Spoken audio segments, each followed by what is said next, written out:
Hare Krishna. So, devotees, we had last time completed the third section of this chapter. So we are at third chapter, Karma Yoga, and the third section of this chapter was from 10th verse to 16th verse, when Krishna is speaking amongst the two rungs of yoga ladder, one sense, Karma Kanda to Karma Yoga, the progression from Karma Kanda to Karma Yoga. So Srila Prabhupada, he concludes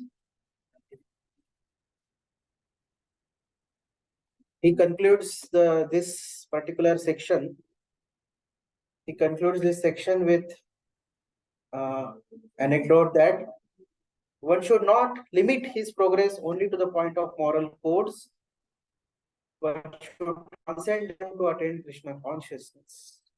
So this was the last thing Prabhupada spoke. Now, 16th verse, Krishna told Arjun that in fact, if you don't do sacrifice, then it will lead to sinful life. So Krishna explained till now that if one has desires, then he may work with a desire in a religious way. He may work with her desires, that is okay. Having desires is not an issue, but he should work with a religious way. This is the basic minimum he should do.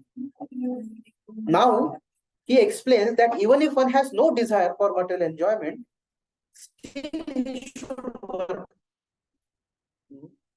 So it is logic that if I have material desire, then I should work in a religious way. If I don't have any material desire, then I should not work at all. That's what might be Arjun's thought. But that's not Krishna is thinking. Krishna is telling, even if you don't have material desire, still you should work to set example for others. So, in the previous section, the description was done of Indriya Aram, one who has great desire for sense gratification. उन्होंने क्या करना चाहिए? तो उनका description था. Now, upcoming section is going to describe about Atma Rama. Indriya Rama and Atma Rama. Atma Rama is a person who is self-satisfied. He has no desires. Still, he should work. That's what Krishna is going to speak. So, this section is from 17th verse to 35th verse. So, this section tells about Nishkama Karma Yoga to set the right example. So, in this section, it is written that one who is in full knowledge doesn't have material desires or attachments. So, person in ignorance, he has got a lot of material desires and attachments. But one who is fully enlightened, who is fully in knowledge, he has no material desires or attachments. So it seems that he doesn't have to perform any prescribed duties. Yeah, one sense he is not bound to prescribed duties because he has no material attachments to this world. So he has no prescribed duties for his purification. But still he performs such obligatory prescribed duties which are given by scriptures. For what purpose? To set example for others. Those who don't have knowledge to set example for them, he performs his prescribed duties. So 17th verse, Krishna is going to speak about how a self-realized person, he does not need to work, but he still works. So please recite verse number 17.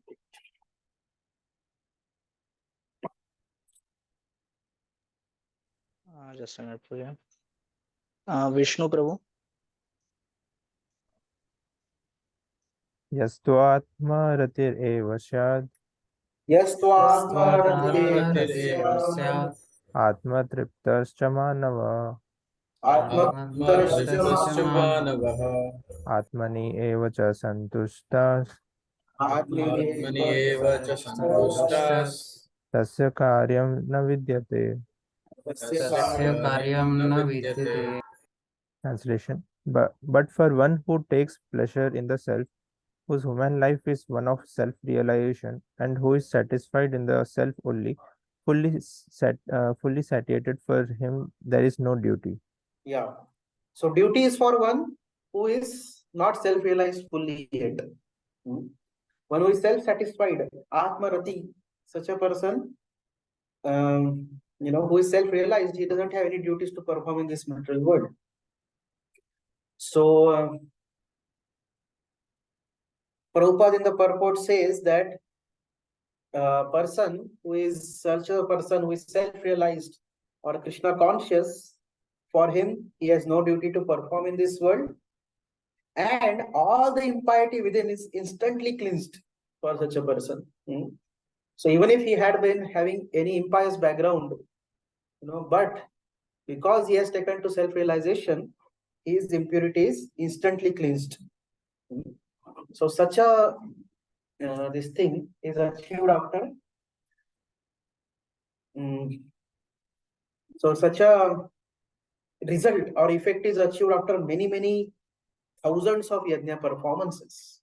So certainly yajnas purify a person, that is true, but that purification is slow. Whereas somebody who takes to Krishna consciousness, purification happens faster. And such a person comes quickly to the stage of self-realization. So because he is purified, he has no longer any obligation to Vedic injunctions also. So that's why Krishna had told in the previous chapter, what he had told Arjun?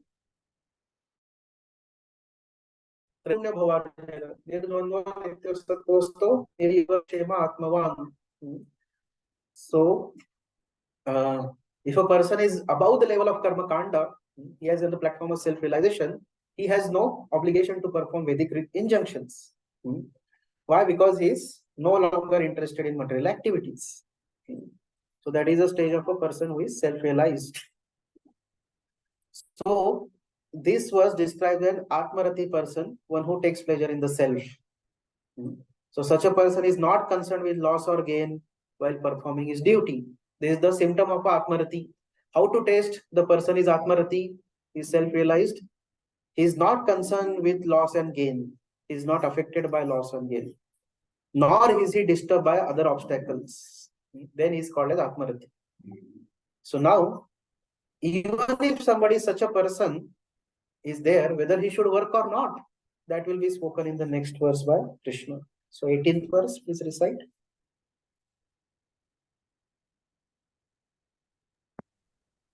Ayan Prabhu.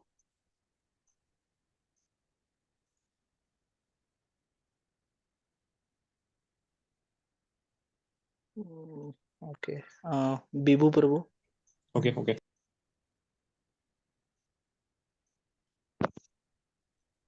Not Nayan Prabhu. Ayan Prabhu.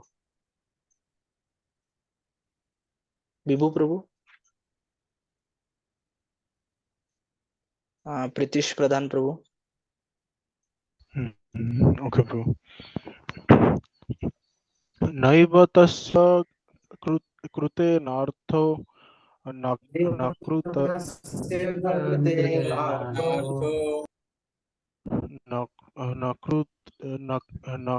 न कृतनेह कश्चन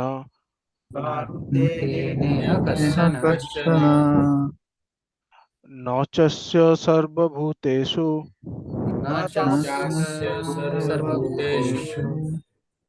कश्चिदर्थ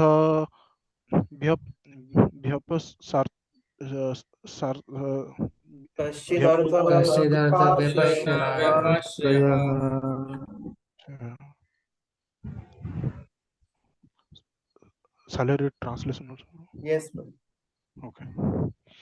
A self-realized man has no purpose to fulfill in the discharge of his prescribed duties, nor he has any reason not to perform such work, nor he has any need to depend on any other living being. Yeah. So now this person, as we discussed, that such a self-realized person, he has no need to work because he is Atma Ratihi, Atma Truptaha, self-satisfied, Atma Santushtaha, is satisfied in himself alone. So he has no obligation to do any prescribed actions. He has no taste for material pleasures. He has no purpose or gain in performing such actions. At the same time, he has no reason not to perform such activity. So we have to understand here the gist that he is free from attachment, but he is free from aversion also. Sometimes, if there is no attachment, one goes to the state of aversion. but he's free from aversion also. So real detachment means free from attachment as well as aversion. Aversion and detachment are not the same thing. For example, there is very simply, Prabhupada used to tell this concept. So, if Krishna wants, a devotee can live in a hut. If Krishna wants, devotee can live a palace. Devotee is neither attached to live in a hut nor attached to live in a palace. This is called as real detachment. So he is attached to Krishna. If Krishna tells him you live in a hut, he will live in a hut. If he tells him to live in a palace, he will live in a palace. Attachments means what? I want palace only. Aversion means what? I can't tolerate hut. I cannot tolerate palace. I cannot tolerate palace. I am so detached. I am so renounced. I don't want palace at all. So, but as Krishna says, so here it is said, he has no attachment to work, but he has no reason not to do so also. So he will do also work if required. He is not averse to performing work like that. So this is very important concept a devotee has to learn. Sometimes, a person may go to attached zone, sometimes he goes to averse zone. Aversion is also not good. And he doesn't have to depend on any other living entity or devatas. So this person has no dependence on them. Okay, please read purport, Prabhu.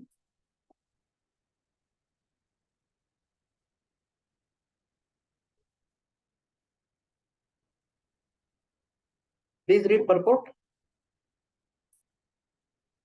Okay, I will only read. Self-realized man. Salary today. Okay. Yes. A self-realized man is no longer obliged to perform any prescribed duty, save, and accept activities in Krishna consciousness. Krishna consciousness is not inactivity either, as will be explained in the following verses. A Krishna conscious man does not take shelter of any person, man or demigod. Whatever he does in Krishna consciousness is sufficient in the discharge of his obligation. Yeah, so this concept Prabhupada had spoken before also. Krishna consciousness is not inactivity.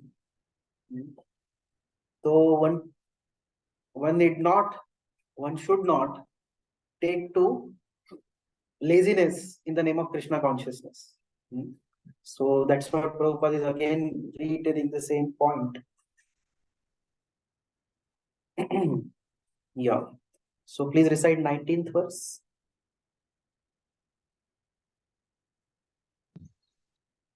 Saumya Prabhu.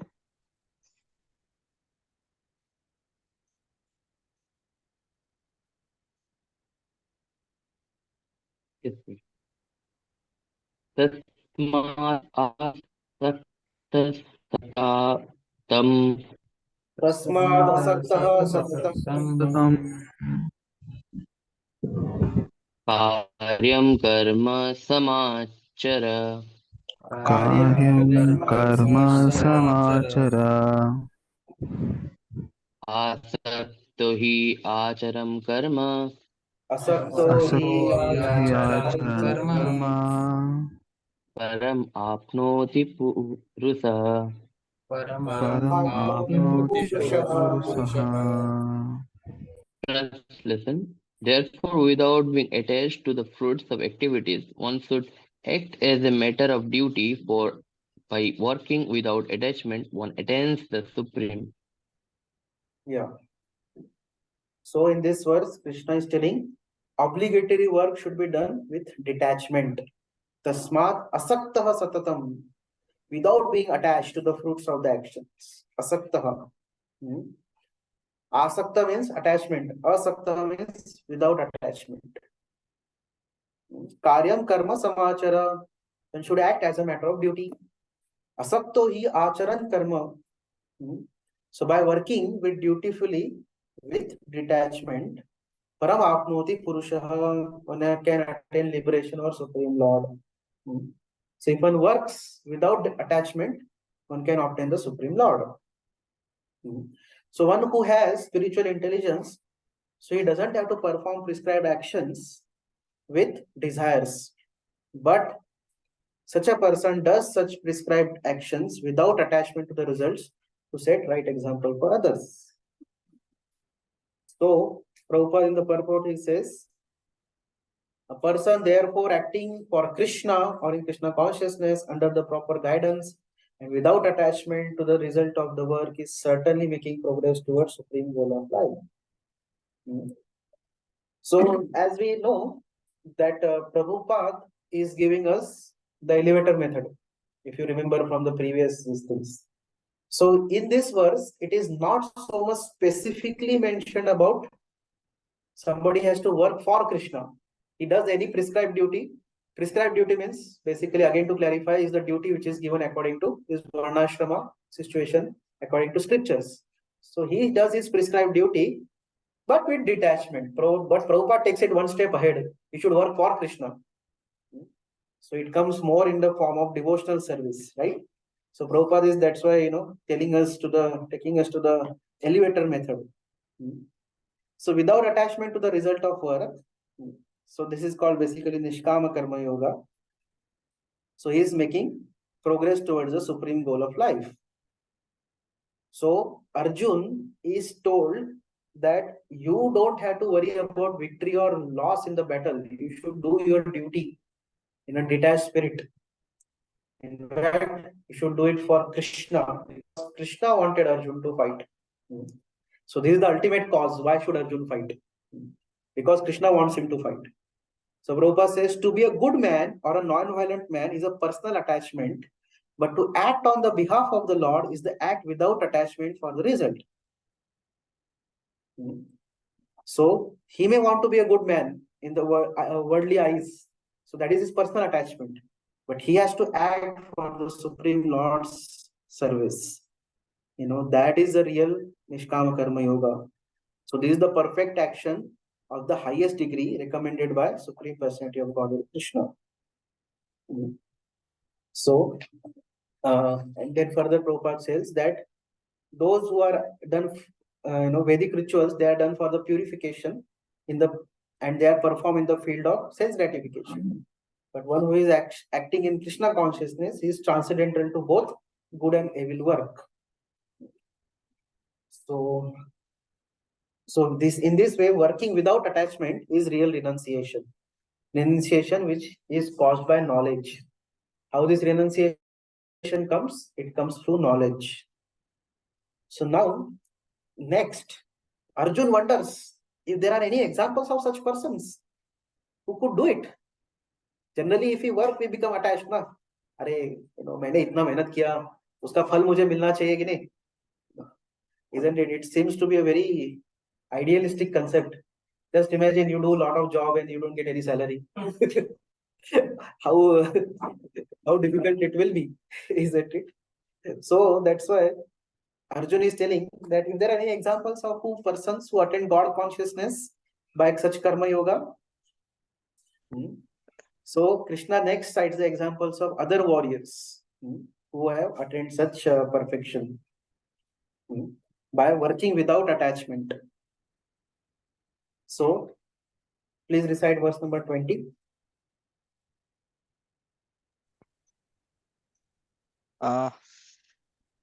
Apruji, we are at the end of the list, so if anyone is left, we can ask them. So who all didn't read till now? I'm remaining, bro. Okay, yes. Okay, Sumit bro, yes.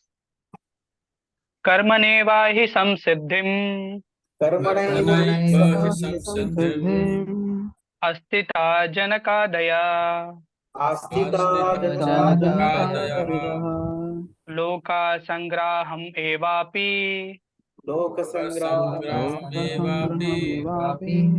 संपश्यान् कर्तुम् अर्हसि.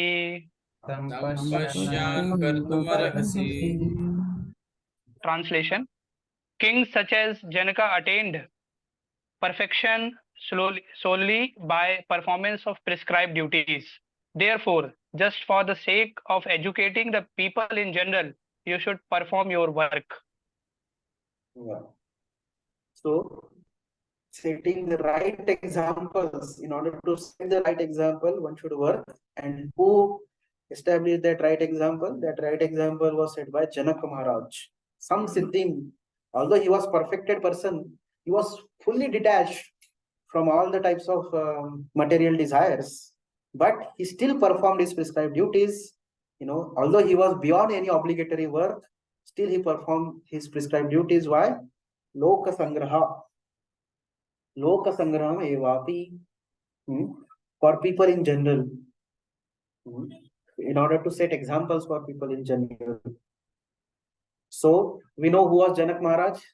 Of course, Janak is one kind of post also. So there are many Janak Maharajas, but specifically the Janak Maharaj who is referred over here is father of Sita Devi, father-in-law of Lord Ram. So he was such a great devotee and very greatly self-realized personality. So he was fully transcendentally situated. He was king of Mithila. Mithila is currently in Nepal.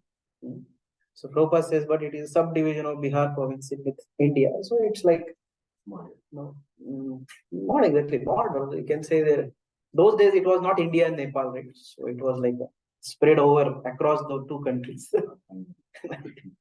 So why he performed such work? In order to teach his subjects how to perform prescribed duties. Just to teach his subjects how to perform their prescribed duties. He worked.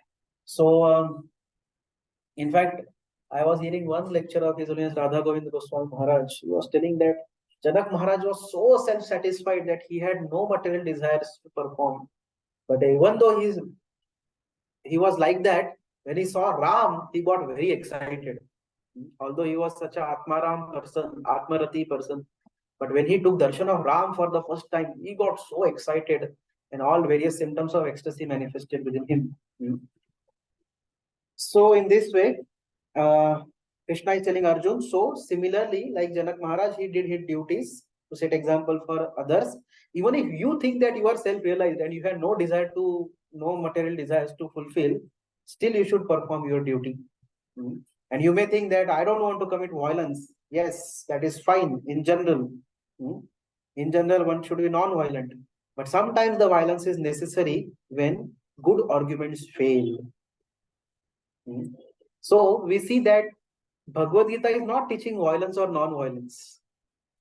Bhagavad Gita is teaching what, there is certainly a devotee by default is non-violent. So that's why further when there are qualities of different devotees or self-realized persons are mentioned, Krishna will mention non-violence so many times.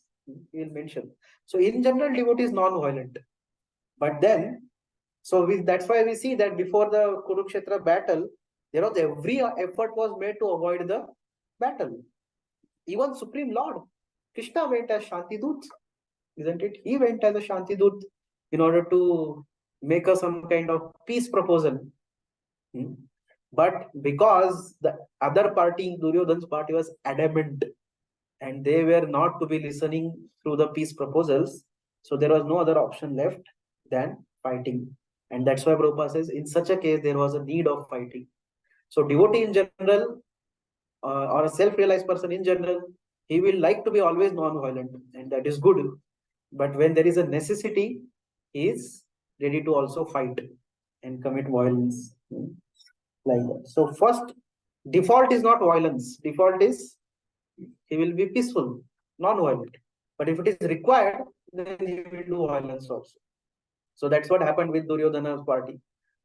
They tried their best way.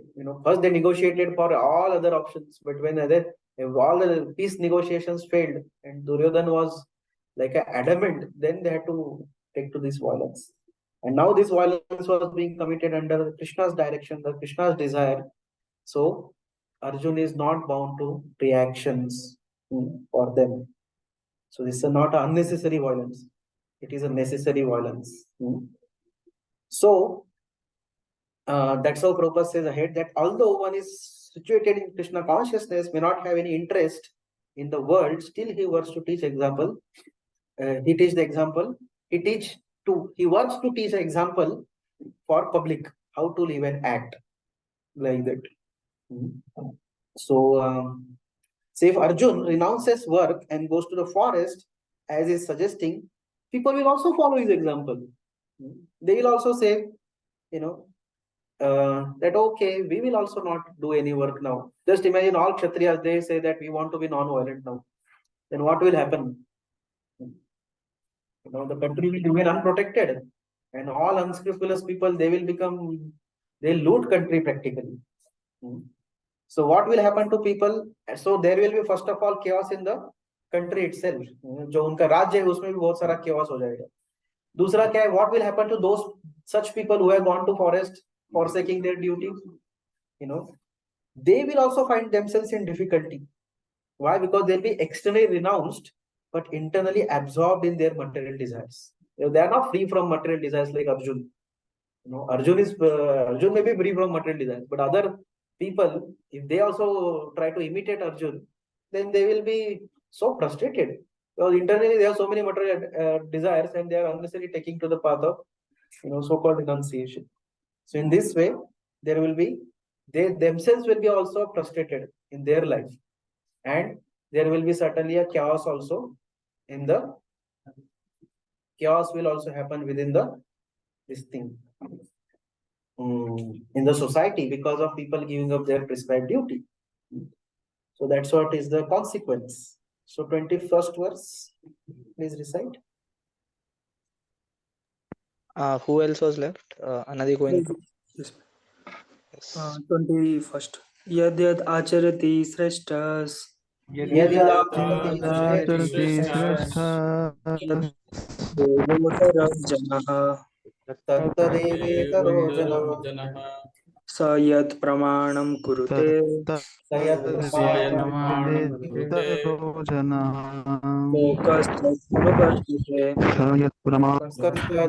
लोकस्तदनुवर्तते.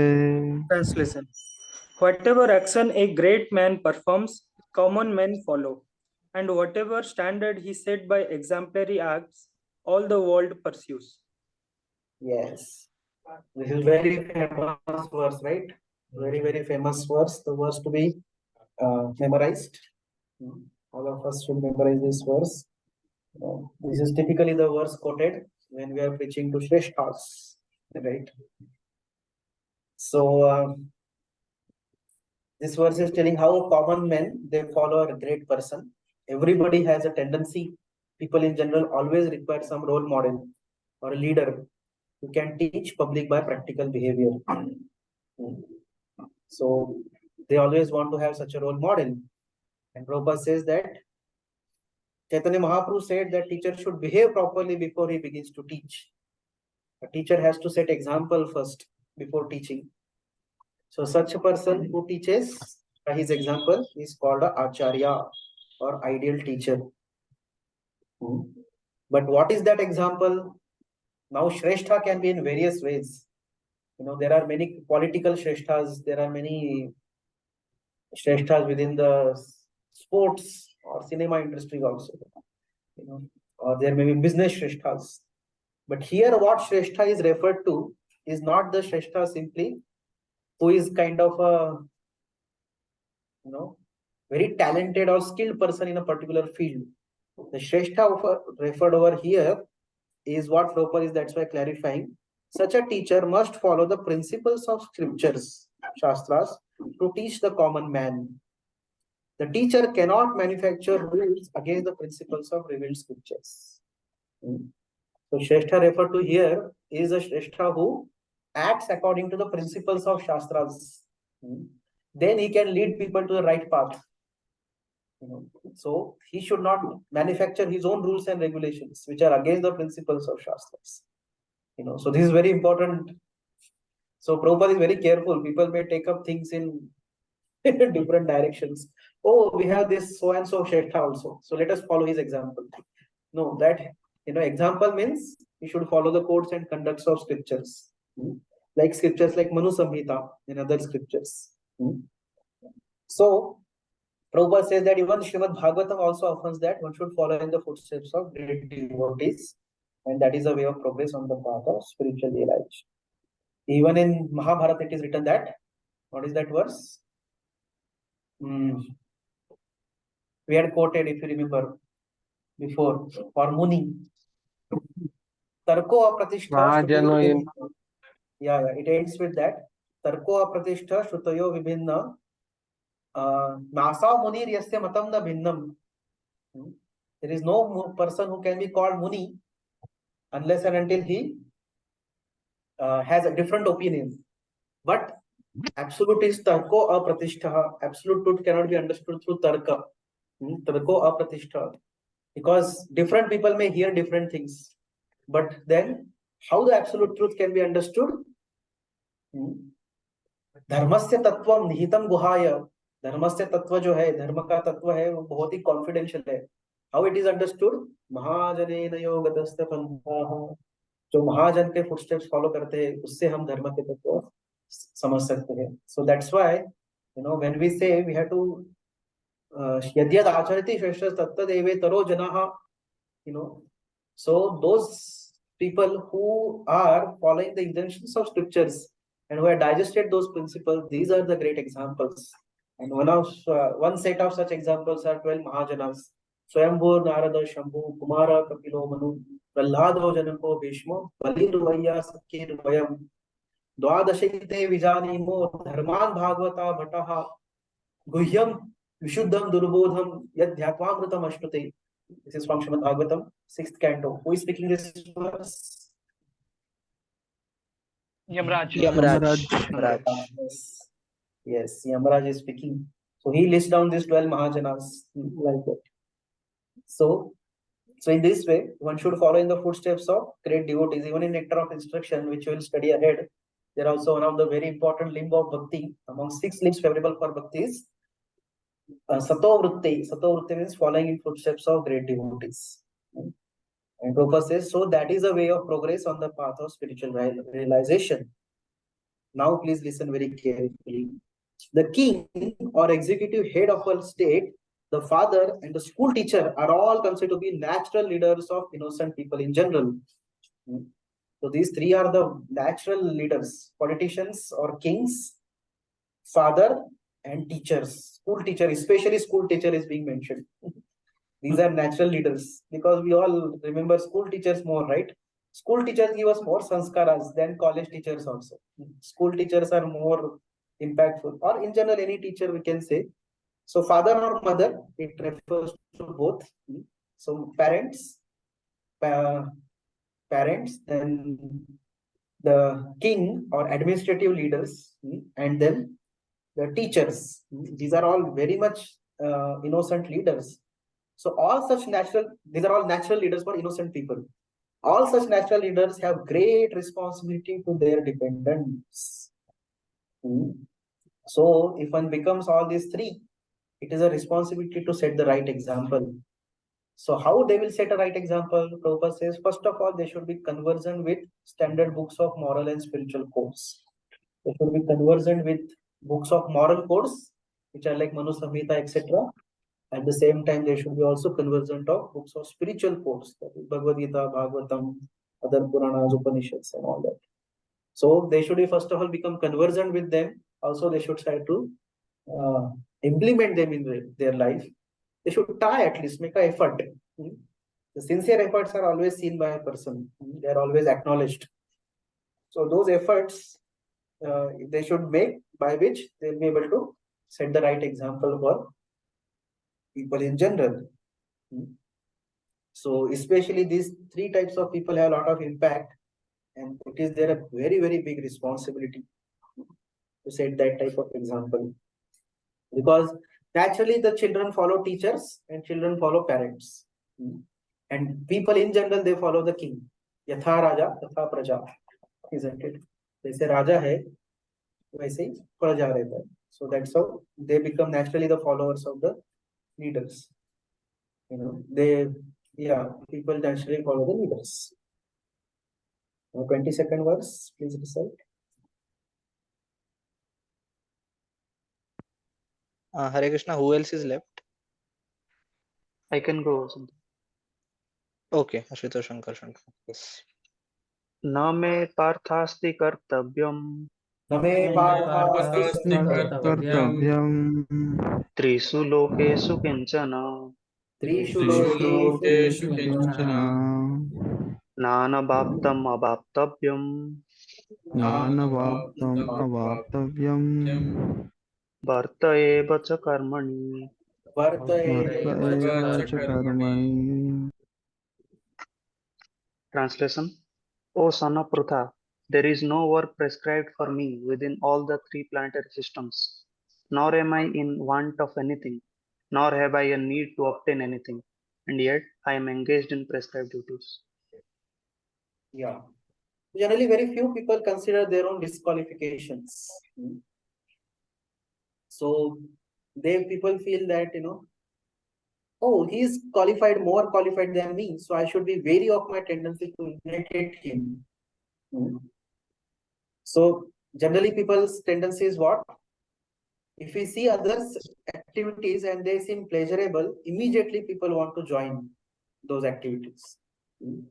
Generally, we do not stop to consider whether such activities will uplift us or degrade us, isn't it? People immediately take it up. So, and that's how we see different fashions also come. Whether that fashion is right or not, For example, according to Vedic scriptures, the woman should be fully dressed. But somehow some leaders have brought the fashion that women are scantily dressed. So Matajis are not considering whether it is a right thing or wrong thing. They just immediately adopt because some type of leader in the society, they have just taken it up. So that's why Krishna says that leaders have all the more responsibility, because people are not understanding that whether it is right or wrong. They just immediately adopt, especially when it is pleasurable. In fact, this social pressure which is created, it really very strongly pushes a person to do particular activities, especially those people who are in general, who don't have that discrimination. So that's why a leader cannot say that, hey, let me do whatever I want to do. Why people should follow me? I have not told them to wear scanty dress like me. No, because you are wearing, people will naturally follow you. That discrimination is not there. So this is one example, just I am quoting. So that's how Krishna is giving instructions to Arjun, not only for Arjun himself, but for the entire humanity. Arjun is a leader of the society. In fact, you can imagine those days how much Arjun must be a hero within the whole society those days, right?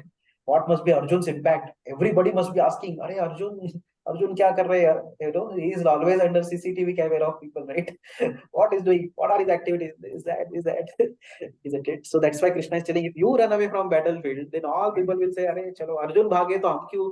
If Arjun could not fight battle, then why should we fight? Like that. Isn't it? Typically this comes, na? अरे हमारे leader नहीं कर रहे तो हम क्यों करें? Person doesn't consider that ये सही है कि गलत है, वो कंसिडर नहीं करते. हमारे लीडर नहीं कर रहे तो हम नहीं करेंगे, लीडर कर रहे तो करेंगे. People generally want to follow that way, especially those things which are pleasurable. Immediately people take a example of that. कि अरे देखो, this type of thing our leader is also doing, so we will also do because it is very pleasurable for me. So Arjun was although highly qualified person, and okay, he may also go, so previously Krishna told Arjun, you are a Kshatriya, so this is best thing for you to do your duty of fighting. But then the argument may be that Arjun is very highly qualified person, he's self-realized person, so he can do well in the forest also. He may not be pushed within by his Kshatriya tendency. Because he is a devotee of Lord, he is beyond all the modes. So he may not be pushed within to do, this thing, to act, as a Kshatriya. He may do well in the forest. He may beg also. But what will happen? Others who are not as qualified as Arjun, they will become degraded. Why? Because they will imitate Arjun without considering their own disqualification or renunciation. So one example for this comes in this thing, 5th canto, wherein Rishabdev section it comes. That Rishabdev was Avduta, but one of the king who is mentioned over there, his name was Arhant. He imitated Rishabdev, but because of that, lot of havoc was created because of such imitation. So now Rishabdev, he was Avduta, and he was Supreme Lord also. So he was wandering naked, totally. He was not at all, concerned about anything of this material world. So, but now a person cannot imitate Rishabdev. So that will come ahead anyways further. But again, we are just talking about it. One cannot imitate Rishabdev. So Prabhupada in that purport in 5th canto, he writes, that Rishabdev, wherever you pass through, there would be fragrance, miles around. So Prabhupada says one should not imitate Rishabdev unless until one is able to make his stool fragrant like Rishabdev. So one cannot just give up clothes and all and just become like Avdhuta. That is not proper, because one is not as advanced as Rishabdev. Rishabdev is Supreme Lord also. So this point is going to come ahead quite a lot. Now we'll see in our discussion. So, but we are just giving an introduction for it. So, so in this way, this verse is speaking basically that even Krishna is telling, I also engage in work. For what? Although for me there is no prescribed duty, but I also engage into prescribed duties like that. So Prabhupada says in the purport, he quotes these Vedic literatures. Tam Ishwaranam Paramam Maheshwaram Tam Devatanam Paramam Cha Daivatam Patim Patinam Paramam Parastad Vidam Devam Bhuvanesham Idyam Natasya Karyam Karanam Cha Vidyate Nachat Samaschavidikasya Drishyate Parasya Shakti Vividhaiva Shruyate Swabhaviki Jnana Balakriya Cha. Very famous. Prabhupada has quoted these verses often again and again, right? Especially Parasya Shakti Vividhaiva Shruyate, Prabhupada quotes so many times. I believe this is from Shvetashvatar Upanishad, right? Am I correct? Shvetashvatar Upanishad mostly comes in. Yeah, no? Shvetashvatar Upanishad, correct. So, yeah. So, Krishna is, Tam Ishwaranam Paramam Cha Maheshwaram. He is the supreme master of all. Tam Devatanam Cha Paramam Cha Devatam.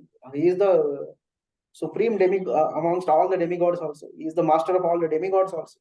Patim Patinam Paramam Parastad Vidama Devam Bhuvanesha Idyam. Even all the big demigods and all the controllers of various planetary systems, they are also worshipping. And all types of other leaders, material leaders, controllers, they worship Krishna. So there is no greater than him. So he is Paramam person. Now such a person, he has not asya karyam karanam cha vidyate. He has no work to perform. He has no duty to perform. Because all his duties all the various works are performed by Krishna's desires. Simply by ichha nurupamapi yasya sa cheshtate sa. Nacha samascha abhi adhikasya drishyate. There is nobody equal to Krishna. Nobody is greater than Krishna. Why? He has parasya shakti vividhaiva shruyate.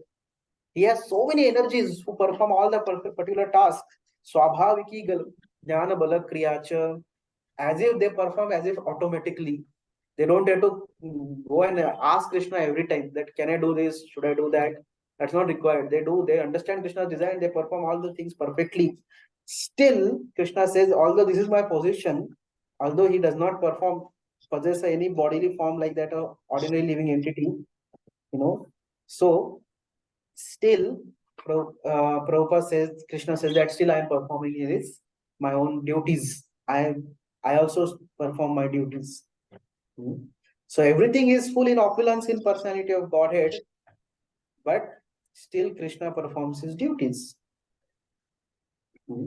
So Prabhupada says that one who must receive the results of work has some duty, designated duty, but one who has nothing to achieve within this three planetary system, he has no duty.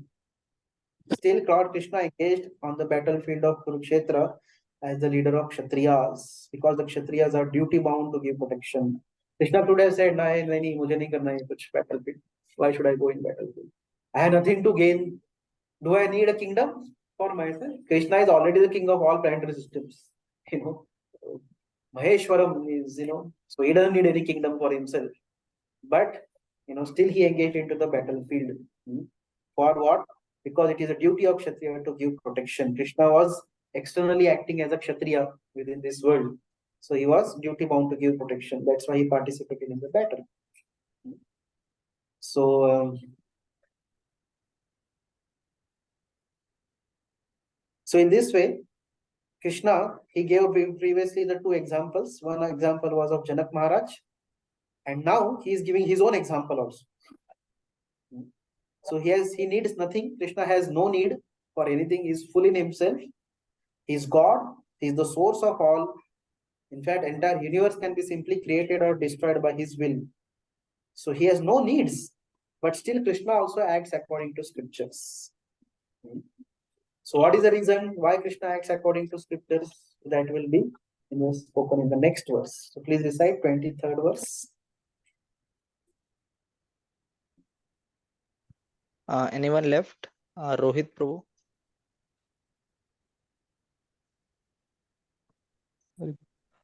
यदि अहं न वर्तेयं यदि हि अहं न वर्तेयं जातु कर्मण्यतन्द्रितः जातु जातु कर्मणि अतन्त्रितः मम वर्तमानुवर्तन्ते मम वर्तमानुवर्तन्ते मनुष्या पार्थ सर्वशः मनुष्याः पार्थ सर्वशः.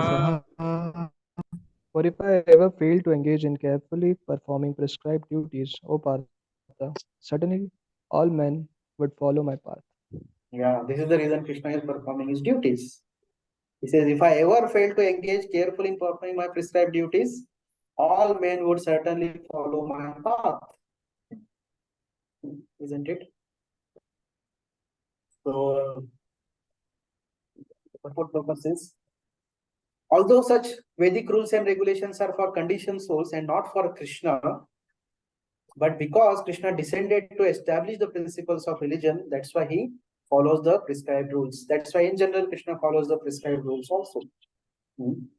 So from Srimad Bhagavatam 10th canto, we understand that how Krishna was also performing his duties.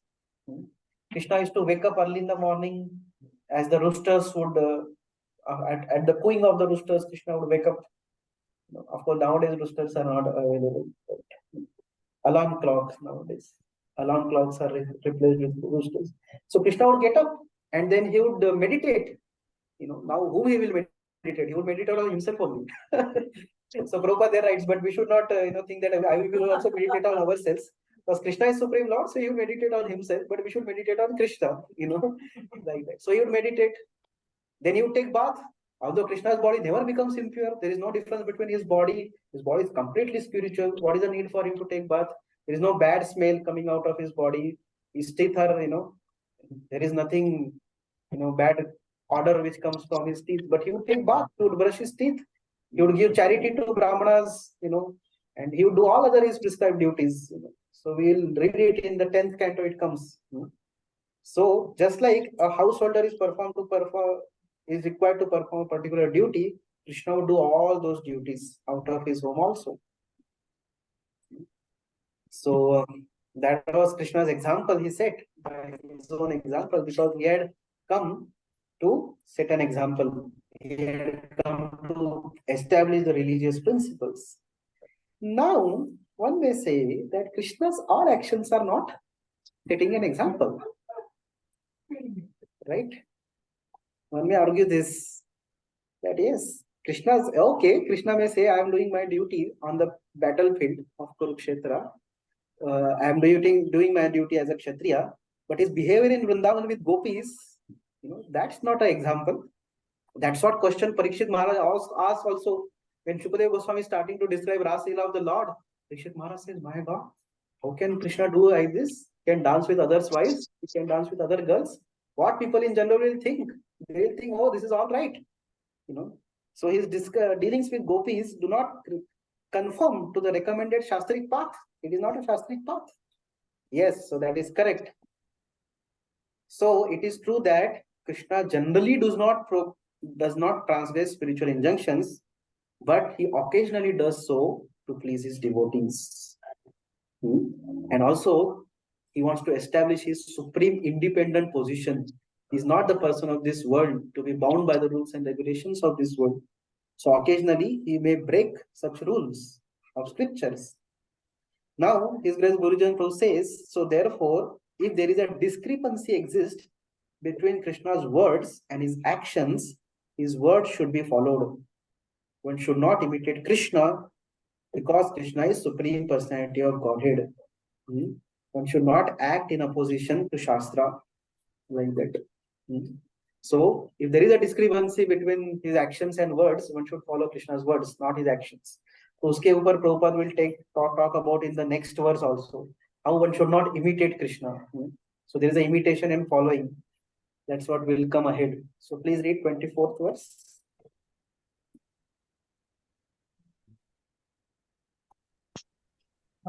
Anyone left was not read till now? Yes, Prabhu. Okay, Karuna Pradesh. Okay. Utsedyur ime loka Utsideyurime may loka लोका na kuryam karma ched aham na kuryat karma कुर्यां कर्म chedaham चेदहम् sankarsha sankarshaya cha kartashyam sankarasya करस्य च kartasya कर्तास्याम् upahanyam ima praja. upahanyam ima इमा praja. प्रजा Translation: I did not perform prescribed duties. All these worlds, If I did not sorry, perform. if I did not perform prescribed duties, all these worlds would be put to renewation. I would be cause of creating unwanted population. I would thereby destroy the peace of all living beings. Krishna says that if I fail to perform careful in perform prescribed duties, people in general will follow my path, and all this world will be put into ruination. I will be the cause of creating unwanted population, Varna Sankara. So previously, you remember in first chapter, Arjuna had raised this question. If all the leaders in the society are killed, then there will be Varna Sankara. Here Krishna says, if you don't do our duty, then there will be Varna Sankara. Why there will be Varna Sankara? By not doing duty, because people like Duryodhana who tried to disrupt Draupadi, खुद के भाभी is like mother, उसको disrupt करने का try किया. So what do you expect people will do in general? Will not be Varna Sankara if such a person like Duryodhan becomes a king? All people will follow Duryodhan's path, and then what will happen? There will be Varna Sankara. So if we don't do our duties, then there will be Krishna. So Arjuna had said that, if we fight the battle, then there will be Varna Sankara. Krishna says, if you don't fight the battle, then there will be Varna Sankara. So Krishna is reversing all Arjuna's arguments. And in this way, the peace of the all living beings will be destroyed. Krishna says, if I don't do my duty. So that's why Prabhupada says in the purport that when Krishna descends, naturally he deals with such rules and regulations in order to maintain the prestige and necessity of such important performances. So Krishna is the Supreme Father. You remember Prabhupada said that Father has a big duty, big responsibility to set examples. Krishna is the Supreme Father. So you can imagine, if living entities are misguided, indirectly responsibility goes to whom? Krishna. Krishna will be responsible if they are misbehaving. Therefore, whenever there is a general discharge of regulative principle, the Lord himself descends and corrects the society. Yada yada hi dharmasya glanir bhavati bharata. Bhagwan khud aate hai when there is a disregard of regulative principles. So now here Prabhupada comes to this point. What he says, you should note carefully that although we have to follow in the footsteps of the Lord, we still have to remember that we cannot imitate him. Following and imitating are not on the same level. We cannot imitate Krishna by lifting Govardhan hill. So one should not imitate his Rasila also. It is impossible for any human being. It is impossible for human being to lift Govardhan hill. So he cannot also perform Raslila. So Prabhupada said that's why we have to follow his instructions. We should not imitate him. And Prabhupada quotes Srimad Bhagavatam 10:30-31. One should simply follow the instructions of Lord, his empowered servants. Their instructions are all good for us, and any intelligent person will perform them as instructed. However, one should guard against trying to imitate their actions. One should not try to drink the poison in imitation of Lord Shiva. Like that. So, and Prabhupada's example explains that there are many pseudo devotees of Lord Shiva. They say that Lord Shiva is also drinking ganja. Isn't it? Bhang. Lord Shiva is shown to be drinking bhang. So, hum bhi pee sakte hain. What Prabhupada said, Lord Shiva drank poison also. So, why not to drink poison then? Lord Shiva, he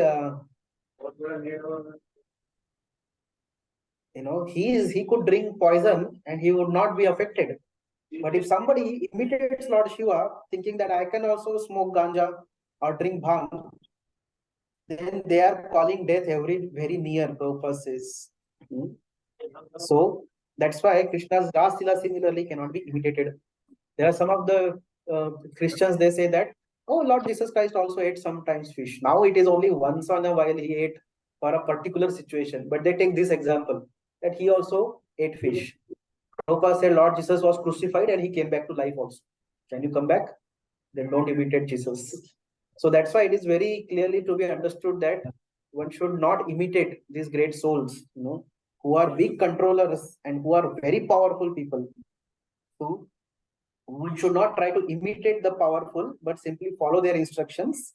And those instructions which are given, their behavior which is in line with those instructions, that behavior should be followed. So one should not occupy their post without qualifications for Silas. One should not try to occupy Krishna's post without qualification. Like that. One should not try to imitate Krishna thinking that I'll also have my own Ras Leela. No, then you have to first live Govardhan Hill also. Like that. Krishna has done so many other acts also which are not humanly possible, right? He killed such big demons as Putana, Agasura, Bakasura, and Shakadasura, and so many such demons. Krishna lifted Govardhan Hill. He could expand himself into unlimited forms, whether it may be during Ras Leela, whether it may be during Brahma Vimohan Leela, it may be during his Dwarka Leela. So he has done many other feats also. One cannot imitate Krishna in this way. But there are certain examples which Krishna has set by following his own instructions in Vedas. So that is written in particular chapter of Bhagavad Gita, where Bhagavatam, where Krishna's daily activities are mentioned. So those activities should be followed. So I hope this is clear. So we have to understand that the lawmaker is beyond law. Krishna is lawmaker. So although Krishna teaches by performing prescribed duties, we also see that he sometimes acts independent of the law. Why? Because he is beyond the law also. Just like the owner of the company, he may come to company and he may not park his car in the parking lot. He may directly bring it in front of company also because he is the owner. But people in general cannot say, "Arey, unhone lekhe aaye, hum bhi lekhe aayenge kidhar." So we have to, in general, follow the instructions of the owner that this is the parking lot. You have to park over there only. So in this way, Krishna, although sometimes acts independent of the law, why he acts in this way? Just to please his devotees. He has nothing to gain from this world. But in order to please his devotees, he acts in such a way. But such actions are not to be performed by those who are inferior to him. So generally, we should understand that these great personalities like Krishna or Lord Shiva, Lord Krishna, Lord Shiva, they are unaffected by their unconventional activities. They don't get affected. Lord Shiva, he could drink poison but never died. So Prabhupada says, I think further again he will continue to say this. That even one drop of poison, if we try to take, one will simply die. But Shiva drank entire ocean of poison, but he was unaffected. So such great personalities, they are unaffected by their unconventional activities. So human being cannot do such things. That's why not to imitate the powerful, but simply follow their instructions. So now Krishna says that even Lord Krishna performs such prescribed duties. So a person who is established in knowledge, jnana, should also work to set right example. He should also work. That's what is the essential point Krishna is telling. Even I am performing my duties, when why you should not perform your duties? So one can avoid sinful reactions in such a work by doing such work by detachment. One should do his duties, but with detachment. And in this way, one becomes free from sinful reactions. Yeah. So, Arjuna had told before that if I fight, I'll be the cause of woman being left unprotected, and that will result in unwanted population. Sankar. But here Krishna is counteracting his argument and defeats Arjun's reasoning by indirectly saying, if you neglect your duty and decline to fight, then you will be the cause of Sankar. Like that. Okay, so please recite 20 verse. Anyone more left to read? The new joinees.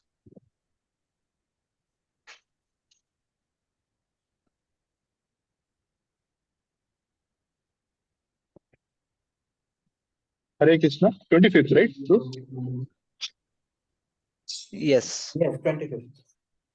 Saktaha karmani abhidhamso Sakta karmani abhidvamso yatha kurvanti bharata yatha kurvanti bharata kuryad vidvams tatha saktas kuryam vidvam saksas chikirsur loka sangraham.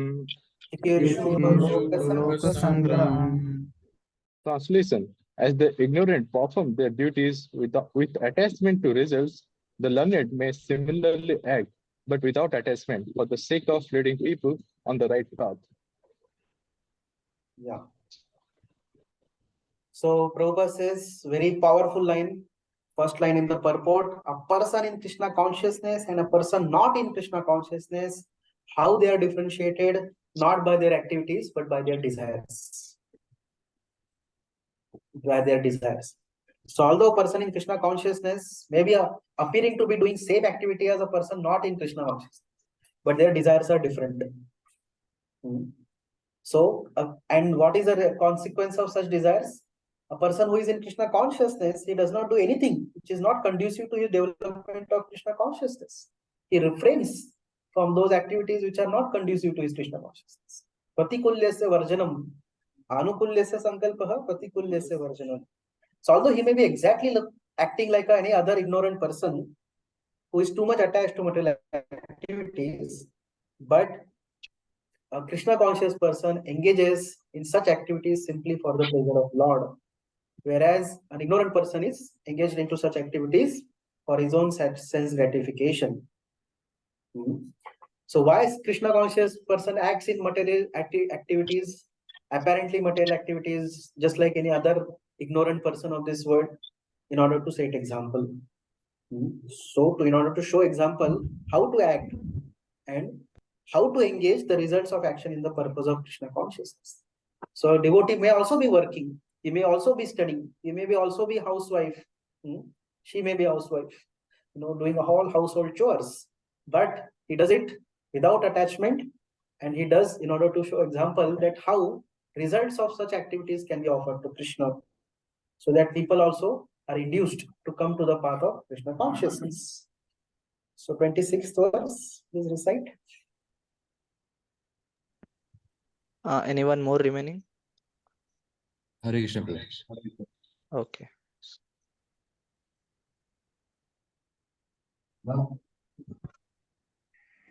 Na buddhi bhedam janayet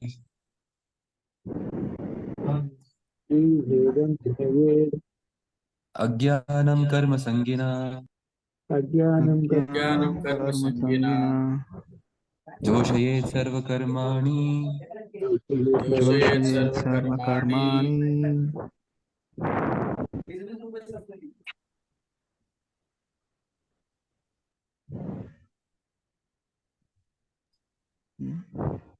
Vidwan Yukta Samacharam.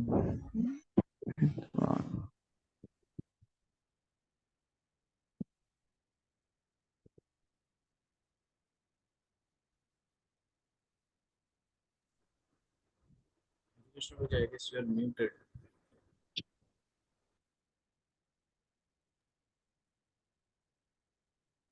Okay, so this was,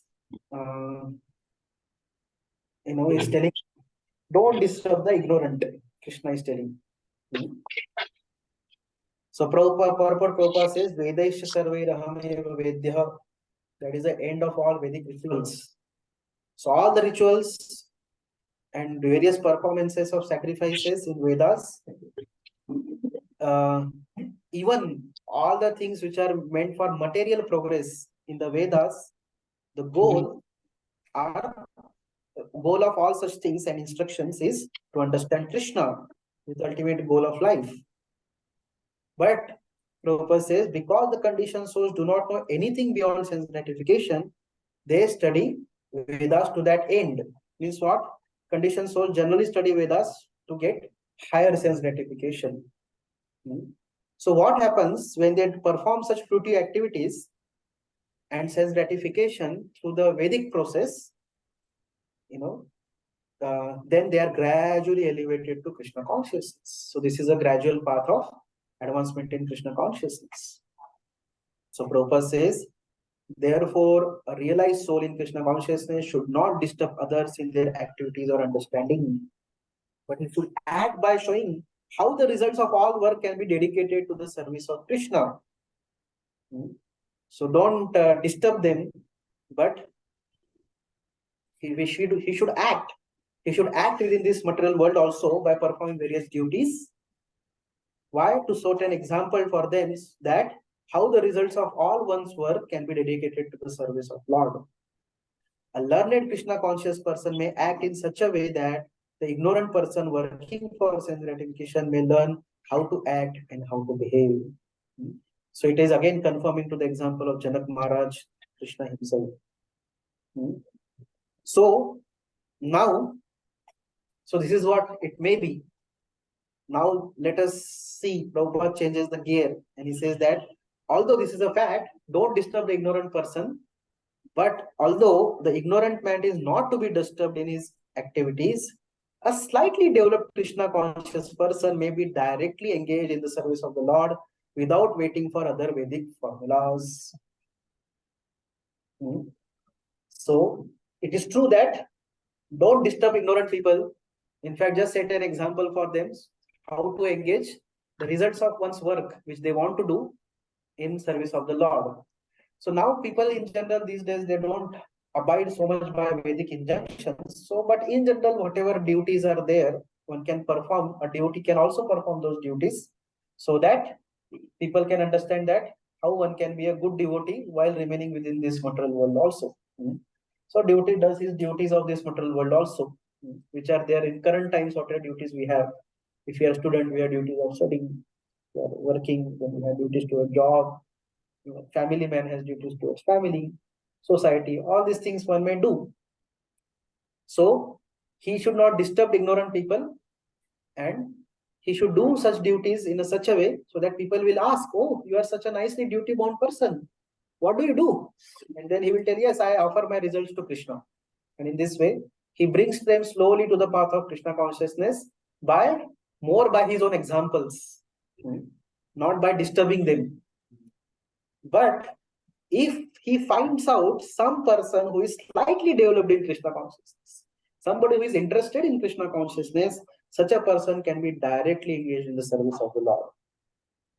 For this fortunate man, there is no need to follow Vedic rituals, because by direct Krishna consciousness, one can have all the results one would have otherwise derived from the prescribed duties in the Vedas. So person who has got inclination to Krishna consciousness, he should be engaged in direct service of the Lord. So here Borijan Prabhu gives some comments. We may preach to an attached materialist. It's no use to working for Maya. You are working for Maya. You may preach to materialist.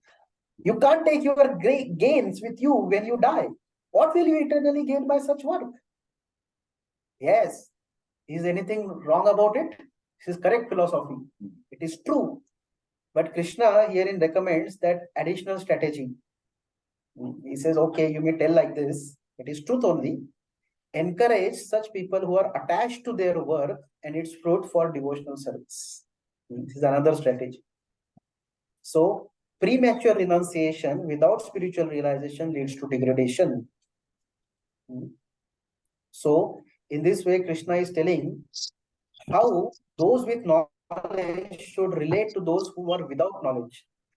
A person with knowledge should, by his example and words, encourage those who are attached to the results of their work to engage them in Krishna's service. This is practical. Joshet sarvakarmani. We should first work ourselves and then engage others also in the devotional work. So, in practical life, day-to-day life, if we see, suppose a devotee is studying and he studies very nicely, then people may also want to know that, okay, so what is how you are able to study so nicely? And then, he can say that actually, because I am devotee of Krishna, so that gives me extra advantage, that I am freed from all types of wrong habits and all types of wastage of time in partying and all that. And in this way, it gives me additional time.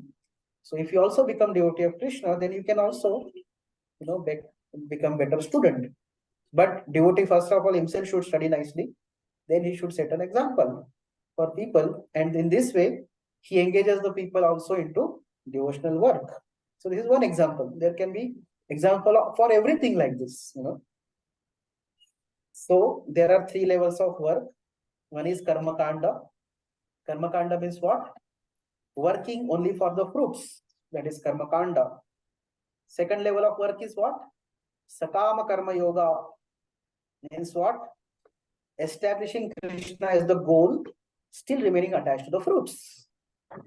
That's Sakama Karma Yoga. Third level of work is detached from the fruits of work, and of course, establishing Krishna as the goal. So that is Nishkama Karma Yoga. Karma Kanda, Sakama Karma Yoga, Nishkama Karma Yoga. So these are the three levels of work. Now, those who are on second level of work, those who are Sakama Karma Yogis, though the mode of passion is very prominent in them, it is present in them, still one advances from such passion to goodness by renouncing a portion of results of one's work. So somebody who is very attached to the fruits of his work, but he gives little fruit of that work to Krishna, he advances from mode of passion to mode of goodness. That's why people should be engaged, that they may not be able to totally renounce the fruit of their work, but some portion of their fruit of the work should be engaged in Krishna's service. And in this way, they go from passionate platform to slowly to the goodness platform. So why? Because a person is working in this way will gradually become detached, attain transcendental knowledge, and advance towards the transcendental platform. So in this way, two people, they may do similar work, but each person may work with a different consciousness. Superficially, it may appear that their work is same, but a Sakama worker is attached to the fruits of work and to specific nature of the work he does.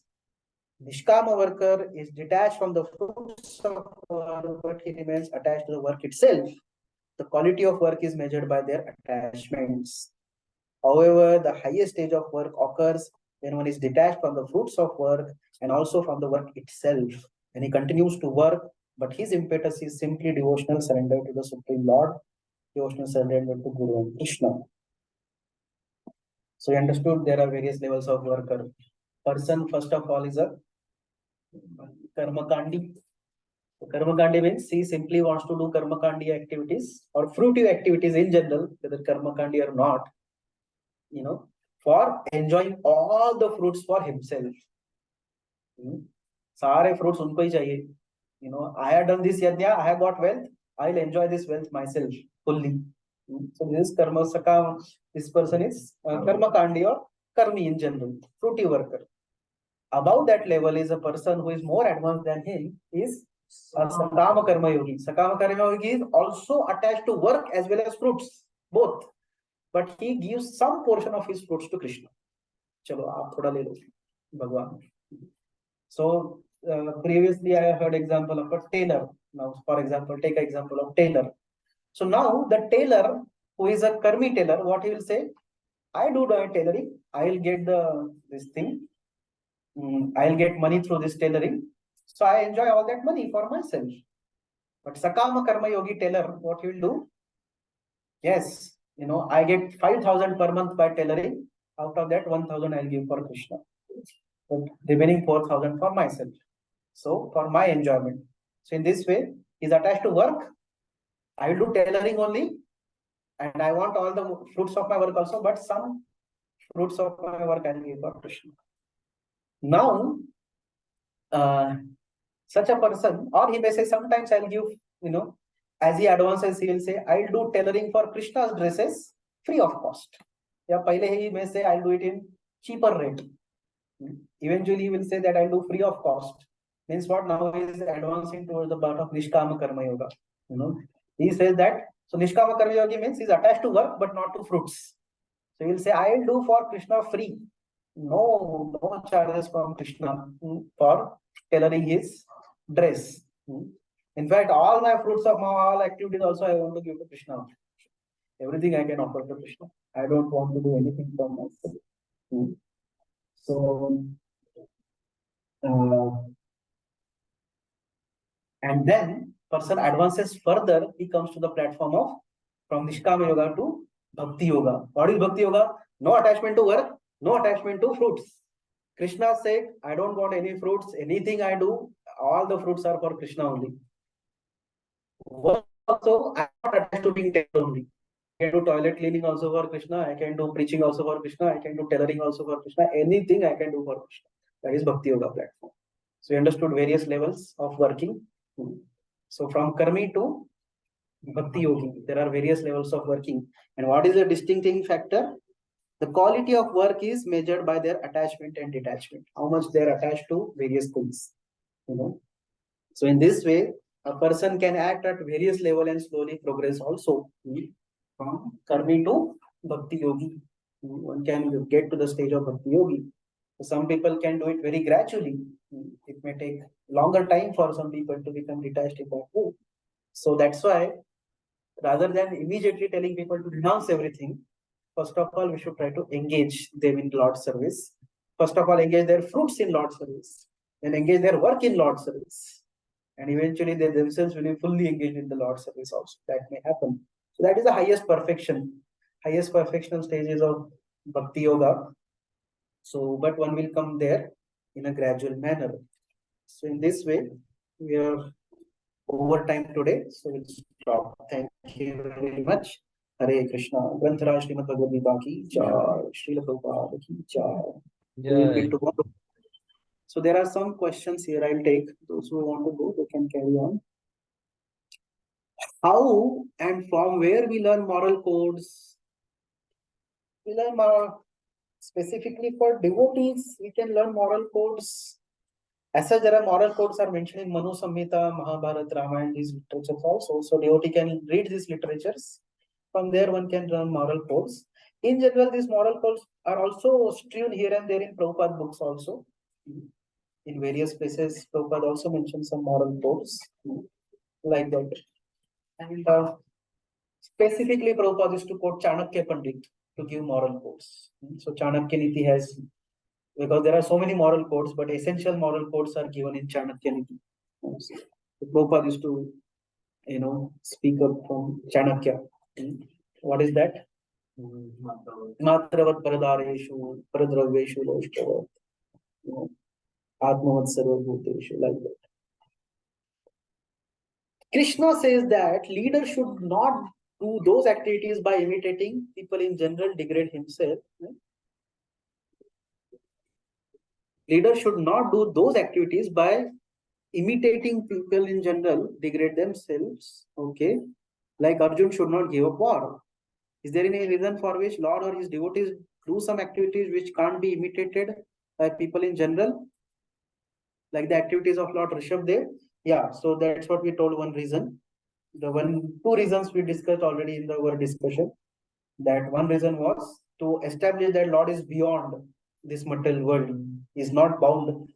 Otherwise, many people say even Krishna has to suffer for his actions. Because he killed all the 100 sons of this thing. So he got curse of Gandhari. And that's why all his own kinsmen were killed by fighting among themselves. So it is a reaction. So in this way, to understand, to establish his supreme position, which is beyond this material world, Krishna sometimes acts independently. So, and similar is for Rishabdev also, that he is independent of these rules and regulations of this world. Another reason is sometimes Lord acts for giving pleasure to his devotees. That now these gopis of Vrindavan, they were very much desiring Krishna as their husband. So Krishna performed Ras Leela for them. That is what their desire. And they are pure devotees of the Lord. Similarly, when Krishna was stealing butter in the houses of cowherd men of Vrindavan, they were feeling greatly happy. They were feeling great joy. They were not frustrated or they are not angry. They did not go to Kamsa to complain that, hey, this Krishna is stealing our butter. They're feeling happy, although externally they would complain to Yashoda, but internally they're so happy and they would be waiting when Krishna will come and steal butter from our house. So in order to give pleasure. Why Krishna ran away from battlefield? In order to respond to Rukmini's letter, because Rukmini wanted to marry him. That's why he ran away from battlefield. So like that. So in order to give pleasure to devotees. Why Lord Shiva is drinking poison? Why Lord Shiva is doing, okay, poison to take. Why Lord Shiva must be drinking bhang? He is drinking bhang to attract ghosts. Ghostly people will say, "Hey, apne jaise hi ghost hai karke." And then when they come and associate with Lord Shiva, they'll get elevated because of Shiva's purity. So this way, in order for either out of some compassion or to please devotees or to establish their great position, they may do such uncommon activities. All right. Can you please clarify once again about karma kanda and sakama karma? Karma kandi person wants to enjoy all the fruits for himself. Sakama karma yogi is not much difference than karma kandi, but there is a big. It is clear. I asked it earlier. Okay. Yes, yeah. So he gives the fruits of his activities to Krishna. Some part of fruits. Also, there was one question before that how these verses are relating to self-realization, but also karma yoga. One thing we have to understand: the karma yogi is also self-realized. Why person is coming from karma kandi level to sakama karma yogi? Because he has got a knowledge that there is something beyond this material world. He gets a knowledge of soul and Lord, and that's how he comes to the stage of yoga. So that's how this section is relating to karma yoga. Self-realization and karma yoga are not too different. In fact, all yoga, when it comes to yoga, that means there is some self-realization involved. So there is a nishkama karma yogi, sakama karma yogi. These are yogis. Yogis means what? They have some level of self-realization. So they are realized. Now it may be different degrees of realization, but they at least understand that I am not this body, I am spirit soul, and there is life after death. This life is not all in all. There is Supreme Lord who is controller of everything. This knowledge they have. So that knowledge which makes difference. That's why this section yoga. So we should not think that karma yoga and self-realization are two different things. No, these are same things. Self-realization has a very broader spectrum in which all the types of different yogis are involved. Yeah. Then another question was, in 3.25, we can say that although he is doing for the sake of making people follow, if this purpose is not there, then he will not do it. Yeah, he doesn't have to do it. For example, he doesn't have to take bath in the morning. Krishna doesn't have to take bath. Why ordinary living entity wants to take bath? To clean his body. But Krishna doesn't have to clean his body. His body is always pure. Shuddham apam with them. That's what. So he doesn't have to do, these things. So he's not bound to do these things because of laws of nature. So he does it only when he comes to this material world in order to, set an example. So does Krishna take bath in spiritual world? He may or may not take based on his desires, because there is no contamination over there. He wants to enjoy in a particular way. He takes baths. He takes bath over there.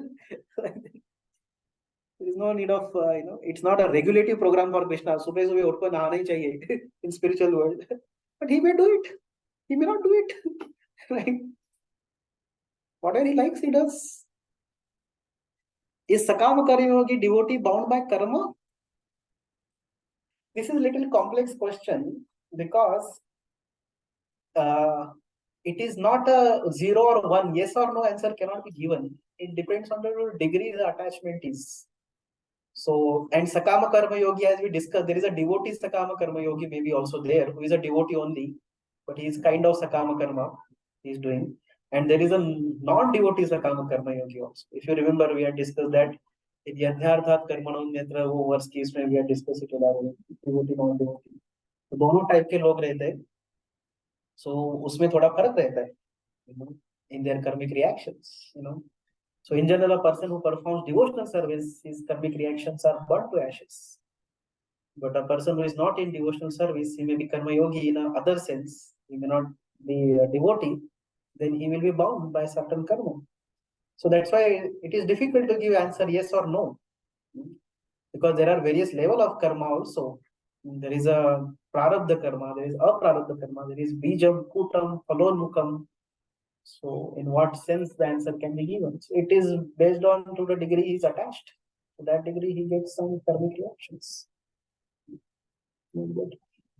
So it depends on what type of karma yogi he is and what degree of devotional service doing and what degree of material attachments he has. Lot of factors are there, lot of combinations are there.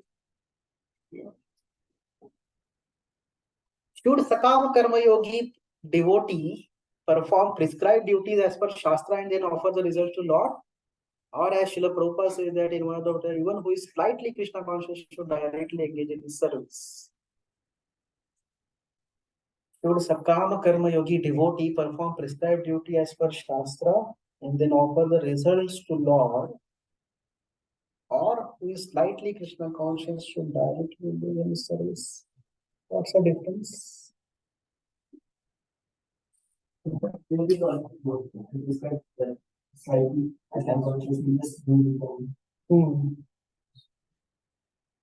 So he will have to do some duties, na? Because he is not fully this thing. Okay. Again, to say yes or no, this or that is not a such easy question. For example, some person has come newly in Krishna consciousness now. Of course, any person in Krishna consciousness in general now is not fully realized yet. So does he have to do all his duties? Does he have to necessarily worship demigods? Not necessarily. But if he is attached to worshipping demigods, okay, he can worship. And he can offer the results to Krishna. Again, see this yoga ladder, it is not that this and then this. It's a smooth progression towards it. So in that, within that also there are various levels person may be in. So is it compulsory that a devotee has to perform demigod worship prescribed, which is prescribed in scriptures? Not compulsory at all. Because by worshipping Krishna, one can get all the results of demigod worship. But somebody is very attached and he says, no, we want to worship our demigods. Okay, he can do. And then slowly he will progress towards the platform of worshipping only Krishna. So there is one level wherein a person may say that, just like a person who is newly come, he may be having attachment to various demigod worship also. So generally, what is our answer for such a person? Do we say that no, give up all demigod worship? What generally we say? Okay, you continue with that worship also, and you worship Krishna simultaneously. Slowly, what will happen? That he will understand that if I worship Krishna, this particular demigod is automatically pleased. I don't have to worship this demigod separately because he's servant of Krishna. He'll be happy if I worship Krishna. In fact, so there was one Kunja Bihari Prabhu in Chaupati in those days. So one of the devotee who passed away in that Nepal helicopter accident, aeroplane crash. So he used to come to Babulnath. Behind Chaupati there is a Babulnath Shiva temple, and he was a great devotee of Lord Shiva.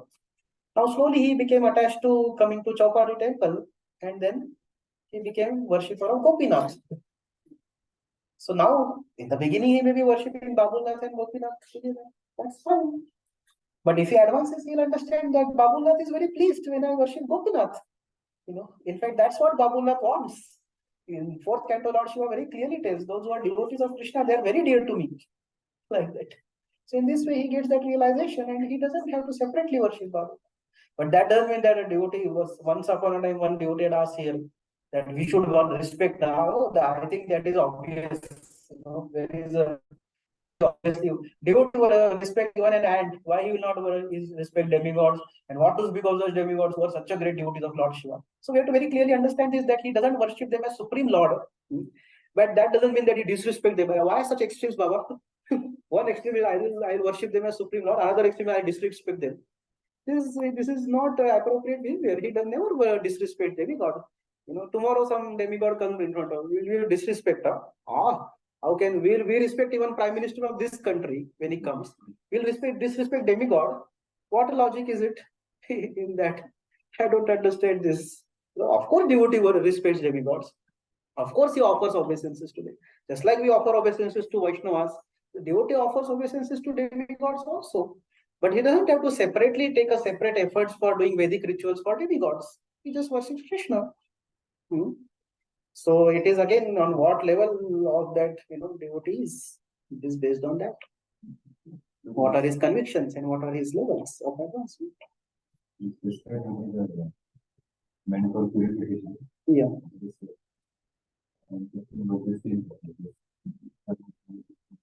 Hmm.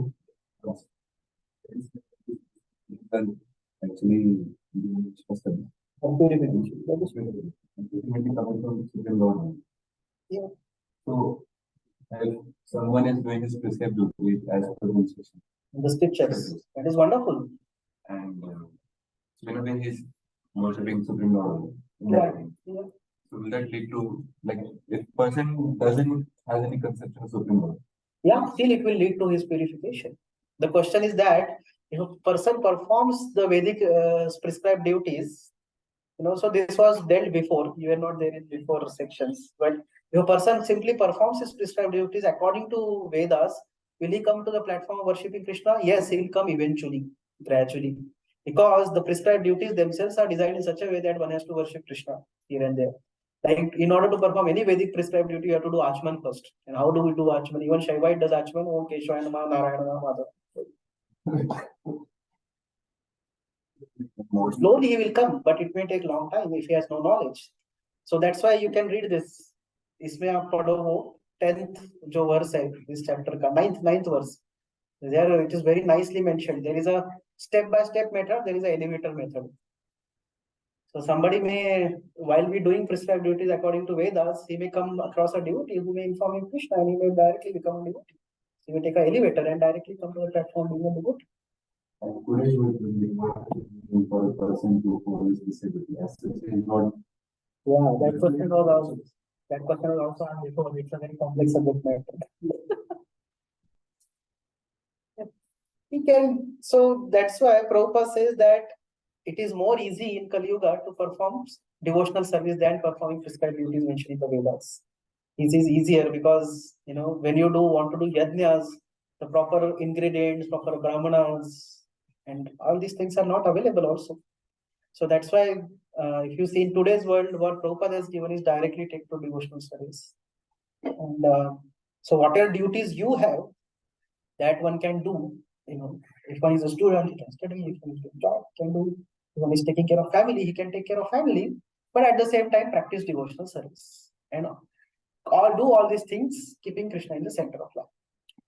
That's because it's not so easy in this day and age to perform yajnas. So to strictly follow all the Vedic rules and regulations is difficult. So if one catches the essence is to please Krishna, and through the method of devotional service, one is already, that's why yavan artha udapane samprata samprudodake tavan sarveshu vedeshu brahmanasya vijanatah. If somebody knows the essence, he is following all the ultimate, the purpose, goal of all Vedic sacrifices to serve Krishna. If one is serving Krishna, he is automatically doing all the things which are mentioned in Vedas. So one should do one's duties which are there. Now they may not be exactly according to one's prescribed duties in the Shastras, but nowadays whatever is possible, if one can, it would have been best if we could have done our duties according to Vedic Varnashram system. That would have been the best option. But if that, in absence of such an opportunity, of such an option, then one can do whatever duties one has, and one can practice Krishna consciousness. Christian duties were according to psychophysical conditions. Now this messed up way. Person doesn't know what he's supposed to do. So let's say person is unaware of it and he's still working which is against his nature. There are some inclinations person can identify. So that's what I have heard from senior devotees, that one may not be even to understand one's clear-cut varnashrama inclination, there is some level of goodness is required. Even recently, Zonil Bhanu Maharaj is also saying that a person in goodness has got knowledge, so he can understand very properly. A person in passion and ignorance, he cannot understand things properly. So, but now at our stage, we can try to see what is some general inclination, also take guidance from other senior Vaishnavas and try to engage.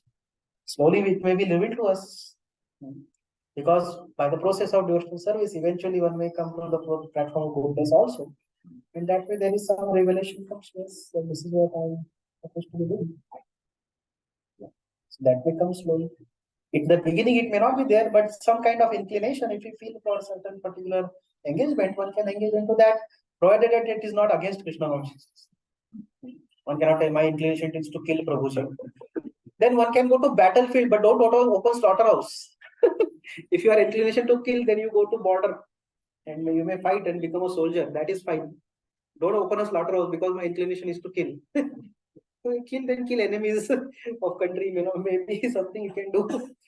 But don't open a slaughterhouse because there is inclination to kill. So if there are other inclination, like somebody may have say that I have inclination for business, then he can do it. Somebody says I have inclination for administration, you should do administration. So take up inclination. Eventually you will be revealed. Because there is a kind of, and there is not only one inclination, there are, especially in modern times or Kali Yuga, there are mixed inclinations also. So that can be 2-3 inclinations. There can be one side of Brahmanical inclination, there can be some kind of Kshatriya inclination, kind of Vaishya inclination, some kind of Shudra inclination. So one can do either of them. Person who is very degraded and has inclination for killing, like Marigari. Yeah. So, usko हम बोल सकते हैं individual उसको what is. That's why we said now that don't do prescribed duties which are against Krishna consciousness. So that's why Narada Muni told him, give up your bow and arrow. So Narada Muni elevated him direct to the platform of highest devotional service. So he without engaging in prescribed. He did not they was directly. So that's what elevator method. Direct ऊपर लेके गए नारद मुनि तो elevator क्या उधर उठा के डाल दिया उनको ऊपर डायरेक्टली एलिवेटर भी जरूरत नहीं था highest he put to the highest platform directly from a most sinful person to highest person he made him. So that is a power of a pure devotee that he could become like that. So he can become soldier. No? That's what I say. He can become a soldier. He can become a policeman. He can become an encounter specialist. Do you know in the Mumbai there is one devotee? He's a devotee, 16 rounder initiated devotee, but he's an encounter specialist. So one can be encounter specialist, can be a devotee also. What's the problem? One can become like that. And he tells a lot of stories to devotees, and devotees get thrilled like that. But he's a devotee, 16 rounder devotee, and he does deity worship also in temple sometimes. He comes and worships deities, he does preaching, he does all these things, but his job is of encounter specialist. Of course, I don't know what is his inclination, but that's what his job. I don't know what is his inclination. I'm not commenting on that. One can take up. There is another factor which comes in this regards is that the situations in the world itself, they may not offer us that particular choice. So that may take some time. So that's why gradually one may develop that particular thing. Like for example, in order to become a soldier, it's not such an easy task, even if one has that nature. So one may continue some particular duty one has taken up anyways. For example, suppose some engineering student want to go into army. He cannot immediately go into army because maybe he needs to. There are exams and all are not so easy to crack. So okay, he continues his engineering simultaneously. He may prepare for going into army. And he may go into army, but all through while our most important thing is that one should practice Krishna consciousness. That is very important. All through while one may do all these things, but one should practice devotional service. That is very important. Very good. Thank you.